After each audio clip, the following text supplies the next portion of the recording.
You don't think it's going to be just like awful hearing me go like, I think that's hey, this is the spooky Audience, spooky section. So let us level with you. Our podcast has been taken over by ghosts. Yeah. And we have come to bargain with them. Popcorn Alex is here, so please, ghosts. We'll do some nasty, weird stuff on this one if you leave us alone, ghosts. Yeah, ghosts. Hey, ghosts, you want a little taste? Oh, the ghost is chomping. That one it's like went to the back of my head. Yeah, we've tried to record this before, and a ghost stopped us. So now we're here, and we've appeased them. So hopefully we'll bring you a wonderful. I didn't pee anywhere audience. close to those ghosts. I can't speak for you, but. Hello and welcome back if you've been with us before. We're the Tough Cut Podcast, and I'm Matthew. I'm Popcorn Alex. And I haven't pissed on any ghosts. That's I good. ain't scared of no ghosts. Very different tone if you're pissing on the ghost. Well, anyway, this is episode 82, part 1 of our movies that scared us as kids bracket, which is quite a mouthful. I called it childhood fears. That's what I'm gonna call it. Hey, Alex, you want to explain what the childhood fears bracket could possibly be? Oh yeah, I mean this one I feel like is the least self-explanatory of the ones we've done in a little while because it was like pirates, and then it was so and well, like you clearly Jack Black. didn't explain pirates well enough because I pitched dodgeball. So yeah, that's on us for sure. That's my fault Alex's for sure. fault. You know? This bracket is, well, I thought that it was movies that we watched as children that scared us, which I think you guys also did. I don't know. I assumed we would also be picking like all kids movies, but I guess kids don't have to only watch kids movies. Hey, audience, these two guys, they picked some adult movies, and yeah, they're gonna be scary to kids. Okay, that's what I gotta say. One of my picks That's is true. like it's not scary, it's funny. That's true. Also, anyway, well. Audience, I bet you're wondering, what the hell is in this episode? Well, you can read the description if you haven't realized. We put all the movies that are going to be in the bracket in there. But coming at you in today's episode specifically, we've got James and the Giant Peach versus Harry Potter and the Sorcerer's Stone. And then we've got Pan's Labyrinth versus Saw 2. Are you emotionally ready for that one, Matthew? No. We'll talk about it when we get there. Spoilers ahead. We're going to be spoiling these movies, and boy, are there twists and turns in James and the Giant Peach and no other movie on this bracket. Yeah. No, there are some pretty good movies that we got going on, so if you want to watch them, watch them and watch along with us. We love it. And just as a quick content warning, particularly for Saw 2, it's the Saw franchise. There is quite a bit of intense gore, some abusive language, the whole kind of host of other things. And just, in general, obviously, these are childhood fears. Like Alex said, like there are some joyful films that we just got scared of, but there's also just scary images. If you are very scared of totally fair. Horror stuff or like shit that's actually scary, maybe avoid some of the ones that don't look like kids movies. Yeah. On this one. Alex made a very fair point. Yeah. Sometimes kids get into the DVD case where they shouldn't be. Yeah, that's very grubby little paws all over Harry Potter 6 when they're supposed to be watching Harry Potter 1. To be fair, I do think I got correctly bamboozled into thinking Pan's Labyrinth was just a nice little romp into a fairy tale land, but then some real spooky shit happened, but we'll get into it. Oh, for sure. Yeah, so with that said, Alex, do you want to go ahead and introduce James and the Giant Peach? Yeah. This is the Roald Dahl classic. That boy James's parents get killed by a rhinoceros, and then he's an orphan with a terrible life, and then he gets magic worms, and then he gets a big peach, and then he has bug friends, and they go to the big city, New York itself. I hate this movie. I hated this movie as a child. I hate it now. But I thought I should bring it because it terrified me, and it still does. Oh, you know what's going to be so fun about this bracket is that, we might pitch stuff that we hate. I am not biased towards James and the Giant Peach because I just hate it. Like, I have no attachment to it. I thought it'd be fun to read some reviews of this movie on Google. Idris says, I wish I could watch this movie because I read the book in grade 3 and I want this to come on Netflix so badly. And for people putting bad reviews for this movie, the directors worked so hard. So delete your comments or get out of here, because how would you feel if over 1,000 people wrote bad reviews for your Idris movie? Elba really popped off. I feel like, yeah. I mean, what do you think of this movie, Matthew? I swear I watched like an alternate universe version of this in elementary school.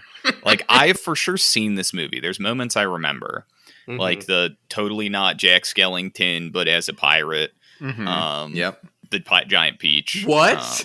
But I swore on my fucking brain that them arriving in New York was like a daytime scene and people were yelling like angrily at them and they didn't accept them, but it turns out they did accept them. So I think that I am from a different universe and just watched a different version of this movie and was familiar with a different version of this children's tale that was about how we should not to like people with giant fruit. I don't know, it was fine.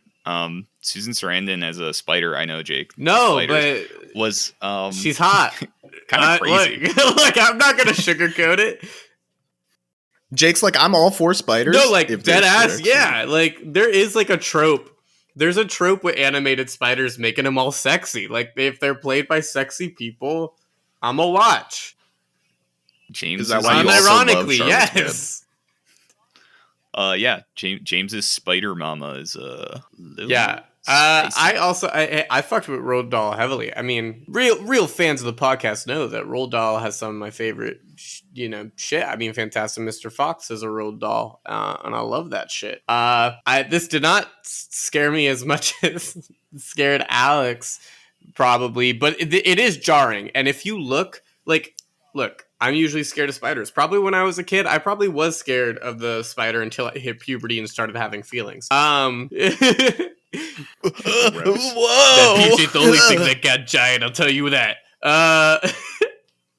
But it's James. James is fucking terrifying in this. His eyes are haunting. That is scary.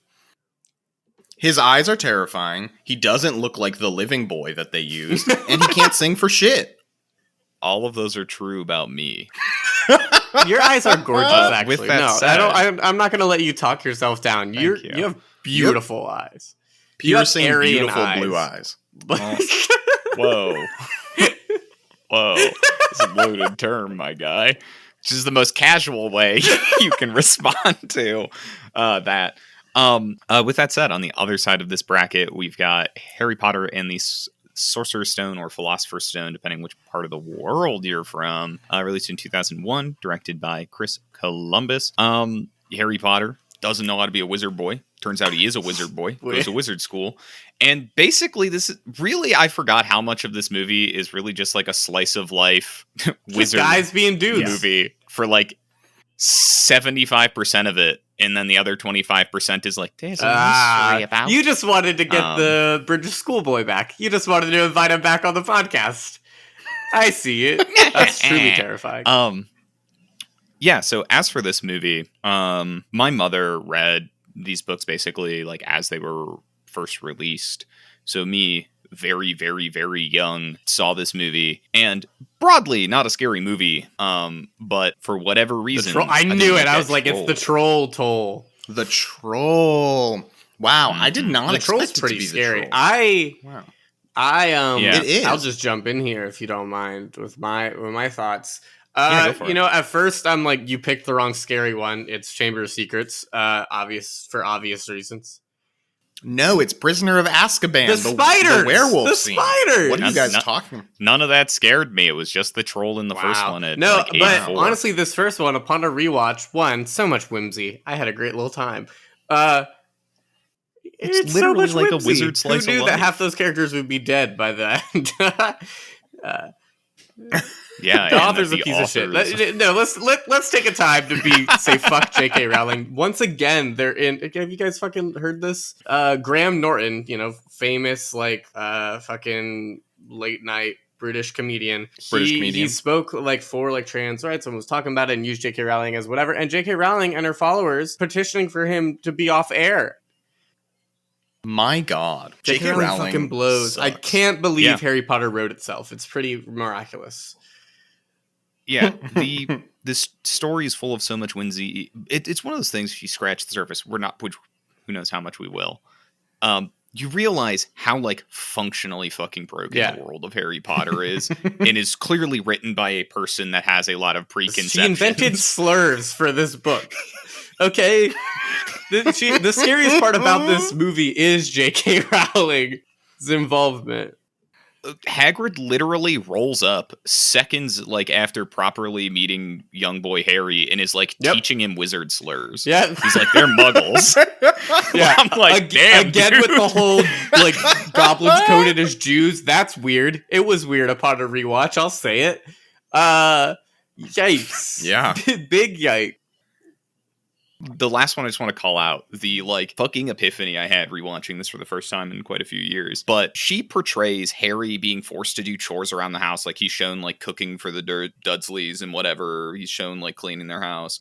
Clearly, this is shown to be a bad thing. And then she turns around and has a slave race that is like, no. They want to be forced to do housework. If you give them a dirty sock, they could be free, but don't have rights. They don't have rights. I just like... Shit's wild. She invented slurs. Anyway. Sorry. Alec, Jake. It would have been so easy for her to just be like, oh, it magically appears. There doesn't have to be a slave race. Like, no, there literally doesn't. And then, whatever. No, this is the scary part about this movie. We need to talk about it. How can you turn something so innocent and so whimsical into something so hateful? I hate her. Fill it with like proxy racism. Basically, the one part that actually like scared me a little bit or whatever, I remember when I was a kid, was the chess. Actually, it was the chess scene that scared me. It was just like so like foreboding to me, and then like getting to it where the face like jumps out at you at the end, like Voldemort's face in the dust. That part always scared me as a kid, and I was like, maybe a mystery is afoot. It was the end that scared me a little bit, and racism. Yeah, Alex. So this movie, I don't think scared me particularly much. Maybe Fluffy did. But my brother was particularly scared by, I believe, this movie. To the point where we had to leave the movie theater. Shout out your brother, That's though. pretty sick. But yeah, I mean, I like the Harry Potter movies. Divorced from their shitty author, they're kind of fun. They're kind of fun. If you choose to ignore the it's just lucky that she didn't write the script like she did with the Fantastic Beasts ones, because oh god, can she not write a movie? It different skill sets. I believe in different skill sets of writing, and that's literally all the evidence you need. Look at the writing for Fantastic Beasts versus anything else. So, in terms of comparing these two movies, I want to get into another review, because there is a play version of James and the Giant Peach. And Delaney says, fun fact, they played the spider when they did James and the Giant Peach for their school play. Yes, they did indeed get made fun of for doing it, but nonetheless, super fun, so cool. They had a boyfriend at the time, parentheses, yuck. He made me a little shy. What? Okay. Thank you for bringing that to the table. Yeah. You're welcome. Yeah, that's actually a really, really great comparison. Both of these films feature young boys as their protagonists that end up in worlds beyond their own comprehension. Yeah. Yes, exactly. So when it comes to Harry and when it comes to James, and Delaney, how do we feel like they rolled with the punches, Like, I feel like Harry is surprisingly okay with wizards. Well, he was being abused real. at home and like with no process. Like, of course he's gonna say yes, shiny magic. Also, imagine being told like you're nothing for your entire life, and then some giant guy comes in, gives you a cake, turns your shitty stepbrother into a pig, and then is like, by the way, they're less than you. Yeah, and you can call them a slur. Like, yeah, of course he's gonna go with it. He's like 7 years old. You know what I'll say, James and the Giant Peach, and it's kind of fucked up because, like, if anything, Hagrid started early grooming Harry to become the cop that he does become.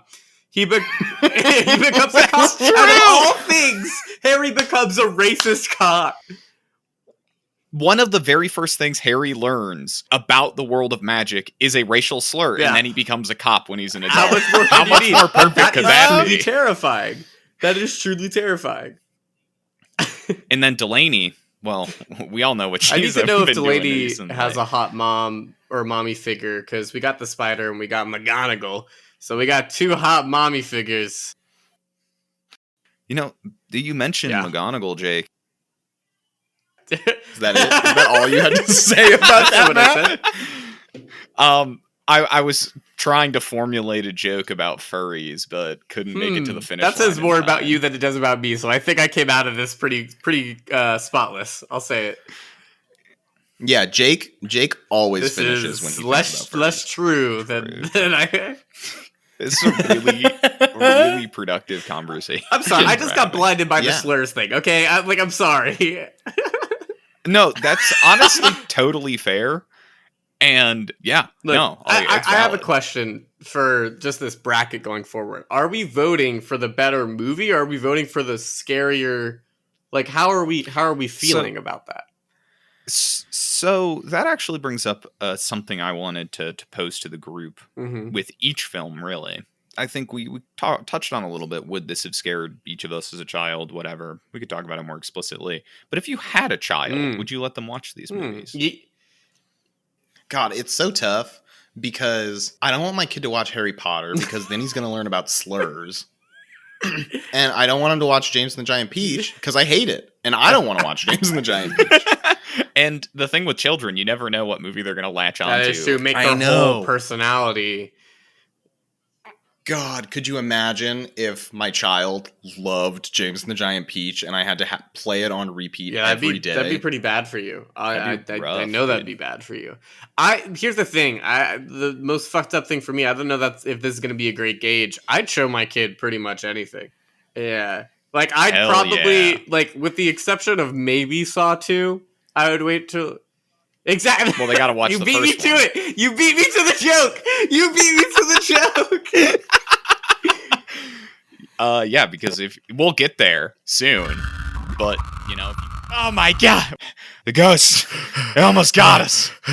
Barely made it out of that one. I'll be honest. I think the ghost was mad that you stole my joke that I was going to set up so fucking well. I'll say it. I think Ghost is on my side. It probably is, but you teed it up so nicely, and I know. You just get like so saucy and juicy when it comes to Saw, the Saw franchise, that you had to jump on. Saucy. We will get to it. Oh.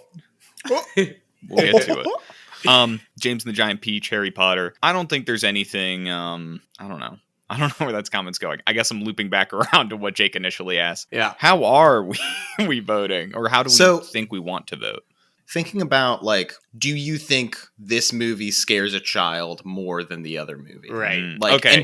But I think, too, at least something that I'm considering is, like, is this a movie that I think a child would watch? Like, because for me, I think a child would watch both of these movies, but I don't 100%. think that is necessarily the case. Like, these movies were made for children. I don't think that is the case for all of the movies in this bracket. Are you so that saying at least, that Matthew and I have fucked up childhoods? Where we... No, I mean, kids watch things they're not supposed to. But I think, too, like, they become movies that badass scare when they you. do it.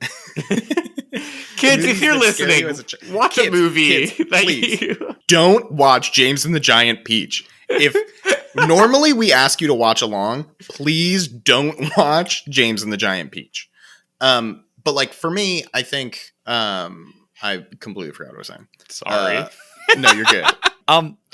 Okay, so concept. If we were to show these movies to a room of 20 children, varying in age... This is starting to sound like a Saw trap. Okay, I'm sorry. My brain's wired differently this week because of these movies.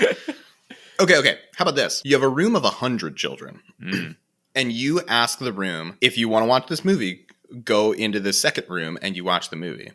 And then from there, what percentage of those kids are scared? Because it's a percentage of, do kids want to watch this movie? And then watching it, are those kids scared of it? Dude, we're about to unload some fucking crazy ass calculus for how we vote on this bracket. So be prepared for the mathematical proof to hit our Twitter audience. Right. What percentage of kids want to watch Harry Potter? 2. I don't know. I bet like 100 of them. I bet if you have 100 kids, 100 of them. No, probably like what, 98?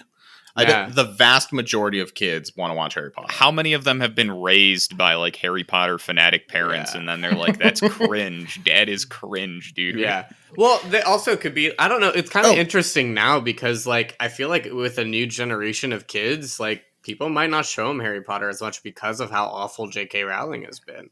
That's honestly, true. like, There's some truth to that. Like there might be a whole generation that just stops giving a fuck about, because we only hold on to it. Like I will admit I still enjoy these movies. They whimsical as hell, man. But you know, kids might not be fucking with it now. They have no attachment, so why subjugate themselves to True fucking hateful motherfucker? I guess go ahead. One last point that I think is important is, what do we classify as kids? Like, are we putting teenagers in the room? I think is it like 6-year-olds? 3 to 15. Yeah. Because then they're like properly teens after that. Yeah. Interesting. Once you can drive, all of a sudden the world is just different. And that's for my US MFers out there who can drive at 16. Yeah, you're being very... Did you say MFers? MFers. We don't curse on this podcast. Yeah, this is the kids episode, Alex. So I've been conceiving of kids as like 8? 3 to 10 because like once they become teens, I don't think they count as kids anymore. I mean, they're children, but you know, I guess kids versus children. Again, the rational calculus. Great movie idea. Kids versus children. Honestly, I think the Wizards take that one. James and his fucking bug friends, they get the axe, dude. Yeah. Especially if they find out that one of the voice actors was Jewish. They'll be like, get back to Grey Gods. Jesus, no.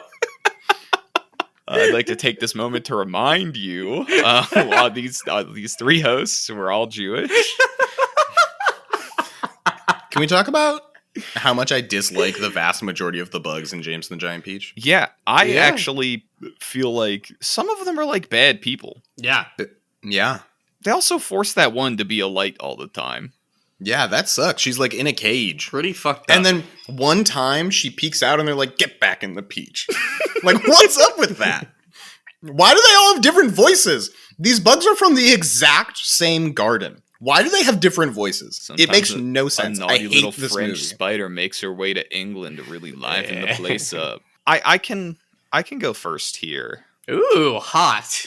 Yeah, and I'll vote and then explain my reasoning a little bit, so you can kind of have a frame of reference going forward, audience, of how I'm going to be voting.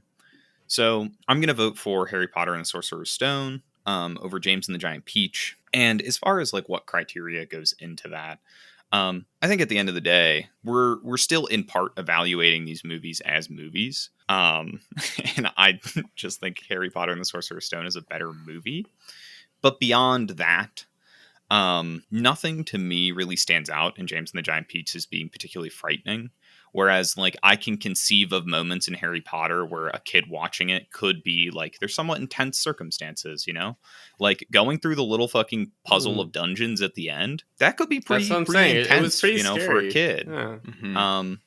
And I feel like that is likely to scare a kid maybe a little bit more. So I think I'm going to try and merge the idea of, like, a good movie with also potentially frightening kids, and that sort of thing. I think I could go next after that, actually. I think you said it in a way that, like, is kind of what I'm thinking going into these, where it's like, as a kid, and I'm learning on my experience, like, I just loved watching movies, whether it was kid movies or whatever. You know, I pitched movies where I just, like, thought they were movies. So this idea of, like, false sense of security, where, like, I think I'm watching a movie that seems, like, innocent, or just, like, I'm watching a movie and then it just scares me. That was something that happened to me a lot as a kid, because I would just watch movies that I just were enjoying. And that's like such a good way to describe it. That like false sense of security, I think like hits at like a movie that's scary. We'll get to one in the second half of this bracket that I think fits that really well. Yeah. And for me, when you were talking about like, I think Harry Potter does that perfectly. It was whimsical. I was having a great time. And then as a kid, I got kind of a foreboding, scary time with some of the scarier stuff. So it tricked me a little bit. It didn't, whether it meant to or not, intensely, that's a whole other story. But I think my vote goes to Harry Potter here. Nice. Well, that's 2, so it doesn't matter what I vote for, but I think I would also vote for Harry Potter in this one. I think part of the criteria for me is that not only do I think, like, I do think James and the Giant Peach is scary. Like, those bugs, the way that they're animated can be scary, I think. Mm-hmm. But I think Harry Potter is intentional about the times that it's trying to be scary. It is, like, much more thoughtful about it versus James and the Giant Peach is just like, why those bugs look so scary? Why they ugly bugs? Why that boy all of a sudden look gross as hell? Yeah, that boy gross as hell. Why that boy gross as hell? Why they eating their peach that they flying in? What happens when they don't got no peach and then they dead? I also agree that Harry Potter is just probably a better movie than James and the Giant Peach. So that's like 3 votes for probably a better movie and 3 votes for maybe a little scary. Not that we're gonna break the voting out. That would. Yeah. Sorry. So we have 6 votes, and then we have 2 brackets. We have the better movie bracket, and we have the scary movie. We bracket. also have our anti-vote for anti-J.K. Rowling. So I'm gonna use my anti-vote here. Yeah. So with that, Harry Potter and the Philosopher's Stone / Sorcerer's Stone advances. Jake, do you want to go ahead and introduce Pan's Labyrinth? I sure do. This is Pan's Labyrinth, 2006, directed by Guillermo del Toro. It's 1944. The Allies have invaded, a Nazi-held Europe. But it's in Spain. There are no Nazis. Okay, they're just it's part of the whatever. They're in Spain. A troop of soldiers are sent to a forest to flush out some rebels. They're led by a captain who's a fucking sadist, and he has a new wife and her daughter from a previous marriage. And the daughter is 11-year-old Ophelia. And as she is existing in this world, she discovers her mythical, mystic, maybe heritage. Is it an escape? Is it something else? And she goes into a world of creatures and danger and... Yeah, it's a beautiful movie. I can appreciate it a lot more now. Like as current Jake watching this film, I think this is my favorite Del Toro. This is just like head to toe, I think, like a really, really solid piece of filmmaking. The creatures look remarkable. The effects they did. Doug Jones is so good in this. But it scared the ever-loving fuck out of me as a kid. I remember renting this at Blockbuster Video and bringing it, and it had a little, like, whimsical, I think it had, like, fairies on, like, the cover, like, some, like, cool, and my brother and I loved little fantasy shit. We were all like that, and we watched it, and then shit got real so fast. Even, like, stuff that, like, was supposed to be, like, Ally or whatever, like, the Fawn. It's a great example. The Fawn is, supposed to be her guide or whatever, and like can be a little harsh and scary at some points, especially when like Ophelia fails him or fails the tasks. But he scared me, just the way he moved and like the way it just like it can be horrifying. There's so much suspense in here that horrified me, not even just from a creature standpoint, but some of the suspense just like really scared me as a kid. The subject matter, but it fascinated me. So it's like one of these things when I heard childhood fears with this bracket, a reason why I was excited is because, as you guys know, listeners, like I love horror now. Like I am a big fan of it now. So at some point, like these films turned from scaring me to fascinating me. And I think this is one of the earliest ones that I can depict. I started to feel both, but I knew I was scared. I just didn't know why I was enthralled at the same time. So yeah, this is why I picked this one. Alex, what do you think? Yeah, this movie was great. I actually had never seen it before. What? Oh. That's awesome. That makes me happy. Yeah, it was super good. Something that I think will be learned about me throughout this bracket is that you're cute. Yeah, thanks. I was gonna say that like my brother hated being scared, and so if there was a movie that like might be a little scary, my parents didn't show it to me at all. And that'll come up a couple times. But so like I didn't watch horror movies growing up. I really didn't watch my first horror movie until probably like 7th or 8th grade. What was it? Just curiosity. Do you remember? I think it was like, okay, so I remember one of the first ones I watched was The Orphan. Oh yeah, Oh. fuck that. And then the second one that I remember watching was like one of the VHS movies. Dude. Whoa! Dude. Which is like such a wild... Badass introduction. They're depending coming- which one it was. They're coming out hard. Apparently the newest one is really, really good. I remember it was the one where it has the like a GoPro film from the zombie perspective. Oh, that's fun. Yeah. That's So, good. but like, I just like didn't have a lot of horror experience. But this movie was super fun. I could totally see how a kid would like start watching this and be like, wow, this is a movie for me, a child. And then be like, oh no, not. this is Yeah. not a movie for me, a child. So yeah, I really liked it. Matt, what about you? Yeah, so as I've spoken about before on the podcast, I absolutely love Del Toro. I love this movie. I think it is so good, and it's probably an insult that it's paired against Saw 2. But you'd never catch me saying that. Like, incredible movie. There's so much like wonderful, deep thematic filmmaking, both visual storytelling and verbal storytelling, literal storytelling. I don't know, however you want to say it. There is so much to love about this movie. So I'm really happy you got to see it for the first time. Yeah, that makes it Alex. genuinely makes me really happy. This is part of the reasons why I love the podcast. I love It was showing great. my friends movies. I loved it. And like, I of course like heard Pan's Labyrinth, but I had no idea what it was. Like, I was totally surprised. Did you by it. know about? Have you seen images from it before? Like, were you surprised? Yeah, I on had seeing- seen like the. You've the seen the eye. man's Okay, so eyes, because that's yeah. like that's the scene that really got me as a kid. That scene's fucking scary. Yeah, it is. Watching his little body start grooving. Oh, I feel like there is like a sleep paralysis Oh. version of me laying in my bed when I lived with you, Jake, yeah. and you just jittering your way into the room, buck naked, and I'm Butt naked, hungry for children, and I knew.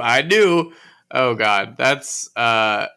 I was so scared. I didn't think she was gonna make it. Her doing the chalk and like that. Oh, so tense, so scary. yeah. But there is quite the film opposite this one.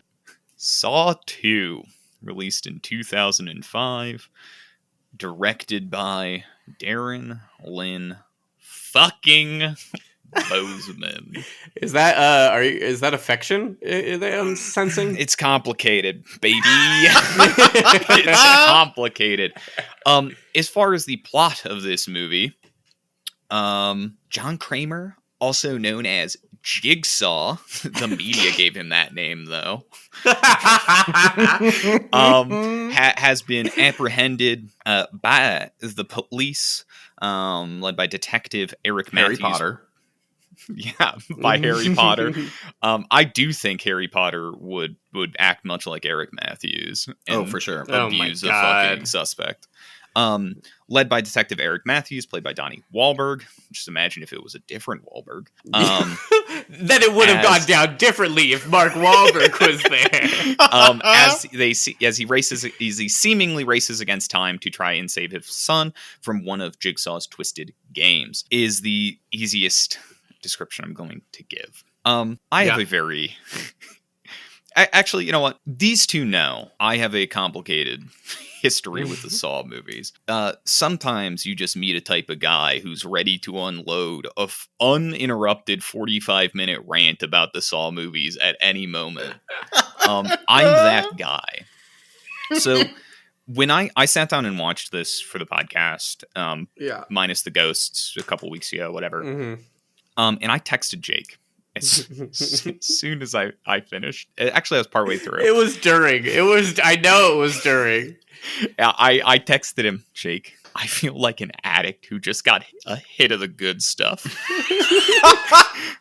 Liking Saw this much is my toxic trait. No, you guys like actually don't understand. Like whatever amount you think that he likes these movies, like, and also hate watches them. It's like dial it to like a 13. Like this guy went on genuinely a full rant out of nowhere for no joke, like it felt like hours. Like, I'm pretty sure it was over an hour at least.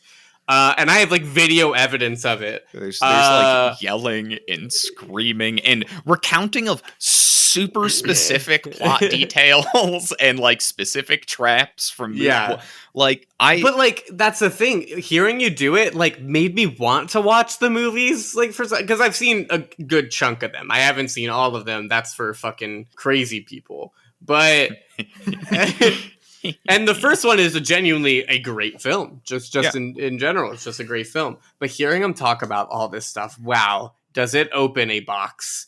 And you think you know this movie? You think you know all the stupid bullshit? No, you do not. This man knows it all. You fall down the Saw rabbit hole like so quickly with these films. Like the first one's a genuinely great movie. Like a very compelling like police thriller, essentially. Mm-hmm. It so quickly starts to go off the rails as far as like keeping the overarching plot in check. Yeah. Regardless, this isn't a Saw bracket. We're not going to do that today. Okay, I'm going to be reasonable. As far as this movie scaring me as a child, this is perhaps the dumbest reasoning we're going to hear on this podcast. At a tender young age, I accidentally stumbled upon a YouTube video, something like SpongeBob in Saw 2. I never watched the first one. And it's just like a shitty MS Paint rendition of the plot of this movie done with SpongeBob, Patrick, and 2 random guys. Did you wait? Just random humans, like random schmoes? Yeah, like random humans. It's drawn in MS Paint. However, towards the end of the video, they cut in unedited footage of the scene where the guy cuts the number off of his own back, and that fucked me up so badly as a very young child. Yeah. Because I'm like imagining performing self-mutilation and viewing it in that detail at like, I don't know, like 6 or 7 years old. It like fucking rewires your brain, dude. Yeah. And then I proceeded to watch the movies a couple years later. So you know? I think part of me is like so curious about that. Like, I really wonder, is it just because they fucked us up so much, like watching these movies, that we were like, we need to search for something to like about this, or something to like recontextualize. Like, unironically, I think it's experiences like that as a young boy that like led me to getting into horror. Yeah. No, like 100%. Like literally same. For the Saw movies, I'm just gonna go for this one. It was always the advertising that scared me. With these, like, I was really scared of the poster. I was really scared of like the yellow, like, kind of they would use. I just didn't like it. All the flashbacks when like dirty and grimy. It's dirty and grimy. When she fell into like the needles, like that. As an adult, the needle pit is like the one that gets me. It's just like the grime is just like, it was really effective to me as like. I would, as a kid, this is a real like fact, like get scared of movie posters, like so much that I would I would avoid those like movie, like I would be so disturbed by images, even if they were simple, but if they just like creeped me out. It was the same with like books. I remember, because I read a lot of Goosebumps, some like covers I just couldn't like look at because they scared me too much. Like if I looked at the Haunted Mask one too much when I was a kid reading it, like I got scared. So this was always one, the advertising just always scared me. All the trailers like you see on your like TV, if you're just watching a show and like the Saw trailer comes out, it just scared me and it just looked like so uncomfy. So yeah, the Saw movies definitely lived in my head rent free, and it wasn't until someone was like, you like horror, you should probably see the first one at least. And then I did, and it was really, really good. It's a good movie. It's like an actually good movie. Ooh, boy, did I need to be a certain age to really enjoy these. Like, there's no way as a kid you're enjoying this. Like, it gets, like, the first two by comparison. The third movie amps it up in terms of the gore, and then after that they're like, we're going whole hog, baby, there's no turning back. That's where you get just it goes fucking psycho. So with that said, Alex, how was your first experience with Saw? I'd never seen this movie. I'd never seen any of the Saw movies. Whoa. I didn't hate it. Oh. Yo, that's big. Dude, Saturday about to pop the fuck off. Big. I could do a Saturday. This one wasn't too bad though. No, it wasn't. I mean, I actually, like, I thought it was intense. I didn't think it was, like, scary. They're more thrillers to They're some very degree. thrilly. Mm-hmm. Yeah. Like, there were things that I didn't want to watch. Yeah, But, that's like, fair. so that's kind of, going into this matchup, that's kind of the thing I'm grappling with of, like, okay, was I scared? Was it, like, intense? Like, how am I defining a movie that scares a child? Because, like, for me, being scared doesn't necessarily mean not wanting to watch it. I feel like definitely for me as a child, but I think probably a lot of kids would, like, watch Saw and think, like, I don't like this, I don't want to watch it, and would turn it off, maybe. Mm-hmm. With Pan's Labyrinth, I feel like a kid would watch it and they'd be scared, but I don't think they would want to turn it off. Like, I think a kid would keep watching. That's like kind of my, as soon as you were talking about that, like I think my comparison with these two, and kind of in the head of, like, I talked about Pan's Labyrinth being something that I unlocked my, like, kind of wonder about horror, but also, like, still scared. It's like scared as excitement and scared as, like, uncomfortable. And those two, like, verses, like, I was scared of Saw 2 and, like, the Saw movies because I was uncomfortable. And so, like, it's scary, like, it was like it's scary to be uncomfortable. Mm-hmm. But with Pan's Labyrinth, I wasn't uncomfortable. Like, it was more exciting, but it was more like, why am I enthralled by this? I'm a little scared of how, like, I don't know, that I am genuinely still interested, but I am getting scared. So it was like, does that make sense? And by the way, I don't think, like, there are no people who would, like, not be enthralled by Saw 2. Like, No. Very clearly, there's at least one person on this podcast who would be. But, like, I'm enthralled as an adult, but just that's I was because of gonna say, Matthew. That's as a child, I fucking I still finished that SpongeBob and Saw 2 YouTube video. I think that's a really interesting way to describe it. And I know you're not, like, meaning literally, all children are going to turn Saw off because it disgusts them, or Right. whatever term you want to use. Mhm. But that idea of, like, I don't know if this is going to make any sense, but in my head, the experience of watching something like Pan's Labyrinth and that type of approach to horror is almost like the Call of the Void kind of idea of, like, when you're, like, on the edge of a cliff and your brain is like, you could throw yourself off. Like, you could, like, delve deeper into this world, kind of thing, is the experience I get watching Pan's Labyrinth. You wouldn't download a car. Yeah, exactly.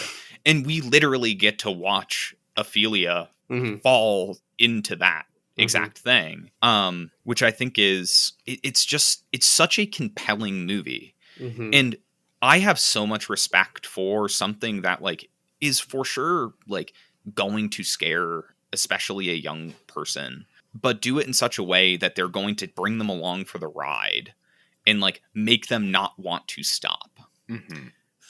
Yeah. Saw being seen by someone who's, like, not 15 years old in the theater with his friends, like, yo, that was sick when that guy's head got split open.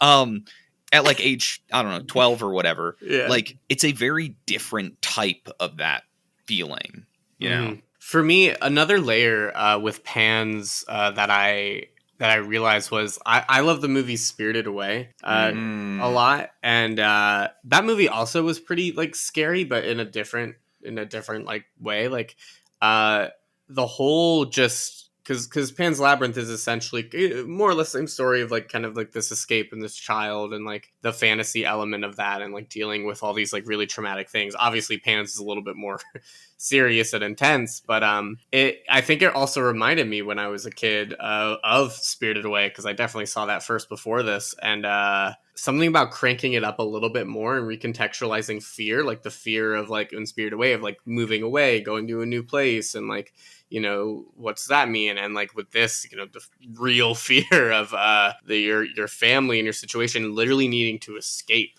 something really dangerous. Whether or not they're real or not real, it's not kind of the point, but it's scary. And I think Pan's Labyrinth kind of matured a way that I already felt, that I knew I was already scared of, and I knew was still scary to me, but it was maturing the way I got afraid, which I think is a really compelling thing to do to a kid who's fucking scared watching a thing, That's a really interesting and compelling way to think about it. It's very thoughtful. How do you think the characters in Pan's Labyrinth would do in a saw trap? I feel like the fucking sadist captain might love that shit. I don't know. The sadist captain, they would reveal that he has been helping Jigsaw the whole time. He was dead, but then he came back, but then he wasn't dead, and then he like... Yeah, actually, Saw 2 features at least 3 characters who have actually been helping Jigsaw the whole time. Wait, okay. And little did you idiot brains not realize that it was not just Amanda, you fools. Yeah. Because Amanda, it took me a little bit watching it to realize, oh shit, she was from the fucking first one. And then I immediately brain blast Jimmy Neutron moment to your rant. And I heard Amanda's name. I was like, no, she's in it. She's fucking in it. She's part of it all. I'm yelling the order of which his accomplices have secretly been helping the whole time before this person and before that one. And this movie is whatever. Yeah, I don't know. I feel like clearly Ophelia is very down with the idea of going through trials, you know? Mm-hmm. This is true. But would she succeed? She failed at the one that was like an actual test of her, greed or whatever. I think some of that's the question. How much of Pan's Labyrinth do you think is real? Right. You know? The movie plays with it a little bit. And it's very compelling. And I don't think it's... Like, I definitely think it leans with most of these supernatural elements being, at least in some part, real.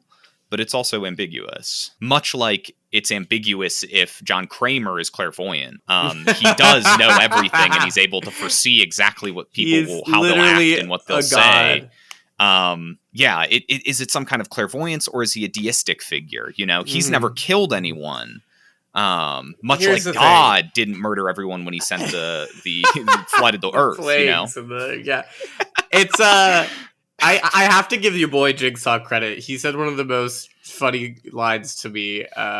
He is full of good funny lines, honestly. Tobin Bell is great. Tobin Bell is great. Whenever he said your son is in a safe place, and he the man knew. The man was in a safe, I literally cackled. I thought that was so funny. Like, I gotta give credit where credit's due. My man's a jokester. I wonder, if I probably would have a totally different experience if I watched this movie a second time. Yeah. You would have a different experience if you watched it with Matthew. Yeah. Oh, that for sure. Man, I would love to watch the Saw movies with Matt. Mm-hmm. That's the appeal of the Saturday. Can we literally come to your house and just do it? Plan a trip? That's what we're planning to do. A Saturday. I've got a sick mask that you guys will really enjoy. I should have never got you that fucking mask, man. And I own all of. I haven't seen Spiral yet. You know, and it's same director as Saw 2. Again, as I said, there. It's a loaded question. Same director. How I feel about Darren Lynn fucking Boseman. It's crazy. Matt, I want you to tell me more about why you love Saw 2. So we are fast approaching time to not again get into a rant that is 50 minutes long. Saw 2 is what I like to refer to as one of the transitional movies in the Saw franchise, where it was still working its way to finding its feet in terms of what does this series want to be. Because the first movie is primarily a fairly compelling police thriller / just regular thriller. And this movie starts to creep a little bit away from that, but it still holds that identity pretty close. Can I interject with something, actually? Yeah, go for it. I think that it's because it was such a surprise. I heard they had to rebuild all of the bathroom set and everything because they thought this movie would fail. It was so cheap to make the first Saw, and then all of a sudden it made so much more money that they're well, we have to fucking sequel it. And then it's well, shit, now we have to make this a world of voice and all that stuff. But yeah, sorry, I just think it's really... So it's one of the things that's really fascinating. One day we'll get into it when I pitch either the first movie or we just watch all the movies. What the hell? But this being that kind of transitional movie, it still holds some of that heart in terms of being a more proper thriller and less of a ridiculous gore fest. And those are two separate concepts, ridiculous and a gore fest. And one of the things I really appreciate about this film in particular is it has somewhat consistent theming. This idea that at their heart, people have something to fix. And in some cases, they are the most dangerous thing that around us, as demonstrated by half the people are killed by one of the other participants in the trap. And also, Detective Matthews, his just generally shitty behavior, being the worst possible version of himself, not only landed his son in this position, but also lands him right into Jigsaw's hands. I think are like really fun elements. In terms of where this movie ranks on like my overall continuum of the Saw movies, the first one is definitely my favorite. Yeah. This is like top third, though. I think it's maintains enough balance between being a good movie and starting to find the feet, without being like the worst of the transitional movies. It still wasn't quite sure what it wanted to be yet. Yeah, we like start to get the inklings of Jigsaw literally being an omniscient god. Like he says to Detective Matthews, "What was the last thing you said to your son?" And references it in conversation as if he knew the literal exact words he said to his the last thing his son said to him, which was "We'll go then." Or that's what he said to his son. Sorry. And like that just gets increasingly worse. Like everything that this movie starts to set up is really what gets carried through into the rest of the series. Is something I've got to appreciate. And it's the first time we see that dreaded plot twist. Yeah. They've been helping the whole time! It also does a thing that I think, when done poorly, it's just like, I don't really care about this. Where they do the whole, like, wait, the scenes that we've been seeing actually already happened? You're too late, you dummies. I could take it or leave that trope. It's also, that is a worse trope. I love that they've been helping the whole time because it just makes the plot, like the overarching plot, more confused and worse, but they keep doing it, and it's chef's kiss. These events you're watching actually happened a long time ago. They do a couple more times, and it's always fucking bad. Yeah, it's and it's just twist. Like, I'm just like, that's so lazy to me. That's so lazy of a reveal. Like, at least make it interesting. But I don't know, man. Well, was this the first time they did it, though? Yeah. Because I had a good time with it. Well, yeah, which is fair. That's fair. Like, not having a ton of experience with horror, not knowing the Saw movies, like, I thought it was pretty fun. Oh, just hop on the fucking ride, baby. Also, so many of these characters, who knows if they'll even be alive by the end of the series. Just like Harry Potter.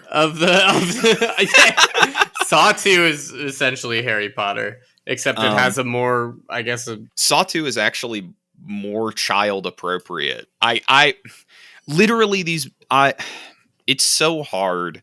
Yeah, it is. Because these movies, objectively, like... Jake over here thinking about that spider again. 90% of them are just like fucking bad. I can see Matthew sweating. We need to get him out of here. We need to vote. I'm sorry. We need to vote. We have to vote. I could talk about any Saw movie for hours. So message us on social media. You can't talk about Spiral for hours. You haven't seen it. So if you send Spiral spoilers to me, I will not kill you because murder is distasteful. For all you Saw heads out there, that is a line from the Saw movies. For all of you that aren't Saw heads, right. The Saw heads already got it. All of us own T-shirts with that line on it. Can you imagine? Jake, do you want to start it off? Yeah, God, please. Can you imagine walking into a high school Matthew, and he has a shirt that says murder is distasteful on it? I'm dressed like, actually all through high school, I dressed like cool hip Tobin Bell pictured in Saw 6. I actually don't doubt that at all. Anyway, sorry. I'm gonna vote. Yeah, you guys need to free me from this. Yes. If not just to free Matthew from his shackles, and also just the recontextualizing of fear as a kid, I'm gonna vote for Pan's Labyrinth here. We haven't even delved into like the core scary stuff or really talked about it. I feel like we've only scratched the surface. Much like I guess the Saw movies too. But you know, one of those will break Matthew out in hives. So I'm gonna vote for the one that doesn't. I am so torn right now, but I will vote for Pan's Labyrinth so I do not put my good friend in that horrible position of needing to decide between his most base instinct of voting for Saw or voting with his philosophical tendencies. But now's I want to see what he actually would vote for though, without us. We probably should have made him go first. Here's what's tough. This podcast, the Tough Cut. You guys have, it's like a weight. The weight of having to defend the Saw franchise. No, I swear they're decent. as just like sailed from my back. Like I am Atlas, and now there's a second swole guy to carry the earth. Nice. Tobin Bell. He tagged me out. He weak as hell. Well, he has cancer. Oh, that is true. Well, John Kramer does. Yeah, John Kramer does. Not anyway, Tobin Bell. I think you guys spoke to a lot of really, really deep and like true feelings about Pan's Labyrinth. And I spoke to as well, honestly. I think Pan's Labyrinth hits a lot of things like square on the head in terms of my perspective on these movies. It is a fantastic film that's just going to like reel people in and slowly starts to unravel this true nature that is genuinely very frightening, but you like want to see it through. If to know how it ends, if Ophelia makes it, if Spain is liberated from the fascists, and so many other things. But on the other hand, baby. Oh God. On the other goddamn hand, the Saw movies are near perfect. Wait, hold on, Chief. I'm gonna let you finish, but I love the Saw movies so much. I was not being ironic when I texted Jake that liking these movies this much is my toxic trait.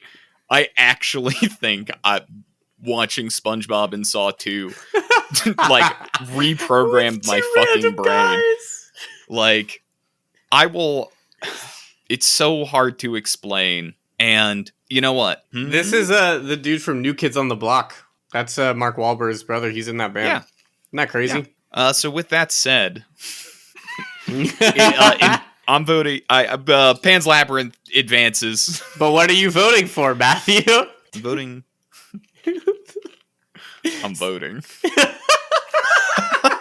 In November. In the midterm elections. Pokemon just like you go should. to the polls. So Pan's Labyrinth advances. It will face off against Harry Potter and the Sorcerer's Stone in the semi-final. But coming at you next week, we've got some good stuff. We've got Coraline versus War of the Worlds and Killer Klowns from Outer Space versus Scooby-Doo Zombie Island. That's a hilarious matchup. That is so fun, and I'm so excited about that one. It's going to be a lot of fun. I'm really looking forward to it. If you enjoyed today's episode, remember to rate and review the show on all of your favorite podcasting platforms. Please share the episode with someone who enjoys Saw so that we can talk these two. They're just going to share it to you. They're literally just going to share. Matthew, your DMs are going to be like insane. They're going to start popping the F off because now they know Daddy loves Saw. Yeah, I will drag these two kicking and screaming into watching every single Saw movie back to back to back. And then I will reveal my rating of all the movies after the first one, because that one's the best. That one is the best. 2 is in the top third. Where do the rest fall? Gotta watch Spiral first to find out. It's true, so maybe Spiral's gonna knock it out the park. You don't sound confident at all. All right, guys. We love you. There are certain film communities where people were okay, it's the Saw community. We're dissecting the trailer for Spiral, being like, could this possibly be implied that this is a reference to this trap? Saw 5. Matt, what's your favorite Saw trap? What's my favorite trap? Oh, God, we're going to be here this forever. This is a highly controversial... Well, actually, I don't know how controversial this pick